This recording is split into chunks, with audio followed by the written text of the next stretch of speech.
Good evening, everyone. Welcome to GCS Code. This is Ajay Shah. So today is the last class of our session, that is discussion of current affairs through 500 MCQ. So I hope you have enjoyed the class. You have learned a lot of things from this session.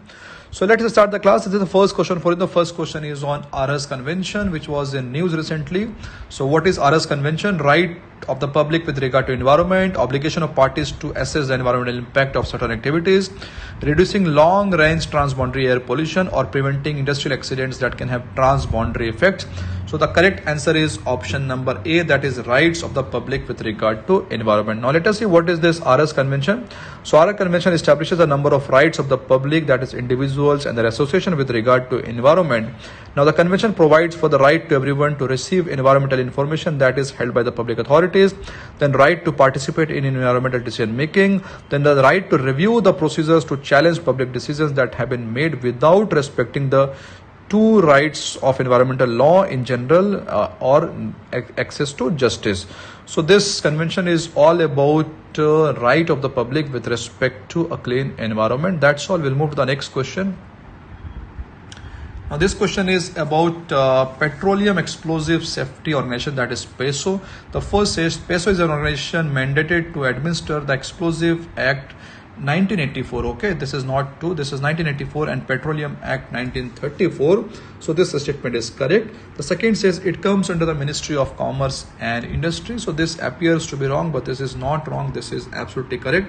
It comes under the Ministry of Commerce. The third says it also ensures competitive markets for gas. So this statement is wrong because this is not the job of PESO, but it's Petroleum and Natural Gas Regulatory Board, that is PNGRB, that ensures competitive markets for the gas. So in this question only 1 and 2 are correct. So what will be the correct answer? The correct answer will be option number A.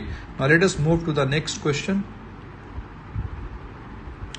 With reference to African swine fever, consider the following statement. The first statement says it's a severe viral disease that affects both wild and domestic pigs. So this statement is correct. The second says it has a case fatality rate of about 100%. So this statement is also correct.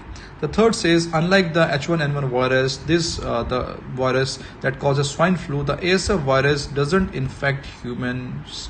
So this statement is also correct. Basically all the statement 1, 2 and 3 are correct. So D will be the correct answer. Now this question is a purely factual question. We'll move to the next question. Now question number 4 is on Unnat Bharat Abhiyan 2.0. So let us see what does it say. So first says it is a flagship program of Ministry of Rural Development. So this statement is wrong because Unnat Bharat Abhiyan is the flagship program of Ministry of HRD, which is now Ministry of Education. Now second says it aims to bring a transformative change in the rural development process by leveraging knowledge institutions. So this statement is correct. The third says only the public higher education institution can participate in this. This statement is wrong because both public and private higher education institute can participate, and we have to choose here incorrect statement, and incorrect statements are 1 and 3. So correct answer will be option number B. Now let us see what is this Unnat Bharat Abhiyan 2.0. So IIT Delhi has been designated to function as a national coordinating institute for this program. Now the mission of Unnat Bharat Abhiyan is to enable higher education institutions to work with the people of rural India in identifying development challenges and evolving appropriate solutions for accelerating sustainable growth. Now, it also aims to create a virtuous cycle between society and an inclusive academic system by providing knowledge and practices for emerging professions and to upgrade the capabilities of both the public and private sectors in responding to the development needs of the rural India. Now, in order to move towards the holistic development of the villages, there are two major domains, that is human development and material economic development, which need to be developed in an integrated way. Now let us move to the question number 5. So question number 5 says National Medicinal Plant Board focuses on both, that is in situ and ex situ conservation of local medicinal plants. This statement is correct. The second says National Bureau of Plant Genetic Resources, that is NBPGR, is the nodal agency for management of plant genetic resources of all the horticulture crops. This statement is also correct. Both statement 1 and 2 are correct. So C is the correct answer. Now some validation. So what is this National Medicinal Plant Board? So The job is to promote the medicinal plant sector. The government of India has set up this under the Ministry of Ayush. Now it focuses on in situ and ex situ conservation and augmenting local medicinal plants and aromatic species of medical significance. Now this NMPB also promotes research and development, capacity building through training, raising awareness through promotional activities like creation of home, schools, herbal gardens. Now what is this National Bureau of Plant Genetical Resources? So it is a nodal agency responsible for the collection, conservation and management of plant genetic resources of all agri-horticulture crops. That's all. Now question number 6, in this we have to choose incorrect statement, and this is about custodial violence. You might be aware about this was in news so much. Fine. So first says the term custodial violence has not been defined under any of the law. So this is very correct. It has not been defined in any of the law or the constitution. The second says the protection from torture is a fundamental right under Article 22(1) of the constitution. This is wrong because protection from torture is a fundamental right under Article 21, that is right to life. The third says India has neither signed nor ratified the UN Convention Against Torture. This is again incorrect because India has signed but it has not ratified the UN Convention Against this torture. So 2 and 3 both are incorrect statement. So correct answer will be option number C, since we have to choose incorrect statement. So let us see why this was in news, because the recent death of father and son from Tamil Nadu due to custodial violence has sparked an anger across the country. Now custodial violence primarily refers to the violence in the police custody and judicial custody. However, the term custodial violence has not been defined under the law. Now India does not have any anti-torture legislation and it is yet to criminalize custodial violence. Now, although India has signed the United Nations Convention Against Torture in 1997, its ratification remains.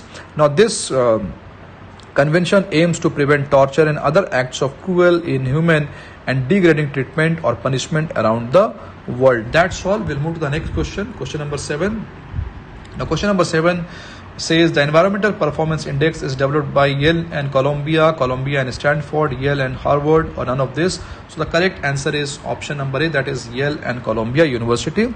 So the Environmental Performance Index is developed by Center for Environmental Law and Policy at Yale University and Center for International Earth Science and Information Network at Columbia University in collaboration with World Economic Forum and the Joint Research Center of European Commission. Now if you talk about the ranking of India, then India has been ranked 177 out of 100, 177, and the score is 30.57 out of 100, and the data is of 2018. Now India scored below the regional average scores of all the 5 key parameters on environmental health, air quality, sanitation, drinking water, heavy metals and waste management. That's all. We'll move to the next question, question number 8. So question number 8 is about urban flood, which is an issue in India. So the first, question says with reference to the recently launched integrated flood warning system that is in flow, consider the following. So the first says it is a monitoring and flood warning system that will be able to relay alerts of all possible flood prone areas anywhere between 6 to 72 hours in advance. This statement is correct. The second says Mumbai is only the city in the country to get this system. This statement is wrong because Mumbai is the second city and the first city is Chennai. And you all must be knowing that Chennai Municipal Corporation is one of the oldest corporation of our country. So only one is the correct answer here. So correct answer will be option number A. Fine. Now some validation. So what is this inflows? So inflows is a monitoring and flood warning system that will able to relay alerts of possible flood prone areas anywhere between 6 to 72 hours in advance. Now it's a joint initiative between Ministry of Earth Sciences and BMC. The system can provide all information regarding possible flood prone areas, likely height of the flood water, and also location wise problem areas. Now Mumbai is only the second city in the country after Chennai to get the system, and similar systems are being developed for Bangalore and Kolkata also. Fine. So we'll move to the question number 9. So question number 9 is regarding Sindhu Darshan festival. The first says it is a celebration of river Sindhu in Leh Ladakh region. This statement is correct. The second says the motive of festival is to endorse the river as an icon of communal harmony in India. This statement is also correct. Both statement 1 and 2 are correct. C is the correct answer. Now let us see some supplementary notes. So Sindhu Darshan festival is celebrated along the banks of river Sindhu in Leh Ladakh region every year on the full moon day. Now celebrated over the 3 days, this celebration of river Sindhu, that is the former Indus Valley civilization, with the motive of endorsing the river as an icon of communal harmony in India. And you might be knowing that the Bollywood movie, that is Dil Se of Shah Rukh Khan, was also shot at the first Sindhu Darshan festival. Now let us move to the last question. So question number 9, regarding the Indian Army's new concept of Agile Integrated Battle Groups, IBG, consider the following statement. The first statement says IBG is a mix of infantry, artillery, air defense, tanks and logistic units. So this statement is correct. The second says they are brigade size agile self-sufficient combat formations. This statement is also correct. The third says 10 IBGs will be headed by a major general. This is wrong because each IBG will be headed by a major general and not 10. So only 1 and 2 are correct here. So correct answer will be option number B. So that's all for today. So we have completed this session of discussion of 500 current affairs through 500 MCQs. So please like and subscribe our channel for more such videos so that we can come up with new courses for you. And please prepare well, study hard for the UPSC Prelims 2020 on 4th of October. And all the best to you all from the entire team of GSS Core. Thank you very much. Have a nice day.